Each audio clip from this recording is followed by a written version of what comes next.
আসসালামু আলাইকুম, কেমন আছেন সবাই? আশা করি প্রতিদিনের মতো ভালো আছে। আমিও ভালো আছি। প্রতিদিনের মতো নতুন আর একটি ভিডিও নিয়ে আসলাম, আপনাদের সাথে শেয়ার করলাম। তো ওখানে একটু সকাল হলো, গিয়ে সকালের ওয়েদারটাও শেয়ার করতেছি আর বাইরে যাইতেছি। আমার তো কাজ আছে বাইরে, এমনি কোনো কাজ নাই, অন্য কাজ, বাট এই কাজের মধ্যেও যাইতে পারি না যেহেতু স্কুল অনেক বন্ধ হয়ে গেছে। তো আমার প্রতিদিন একটা থেরাপি দেওয়া লাগে। তো থেরাপিটা হইলে এখন তো বাচ্চা করো না নি, দিতে পারি না। 5 দিন দেওয়ার কথা, বাট তখন 5 দিনের মাঝে একদিনও পারি না।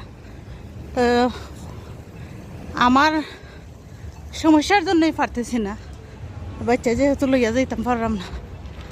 আজকে একটু সুযোগ করি বাইরে হইলাম, 2-3টা কাজ লইয়া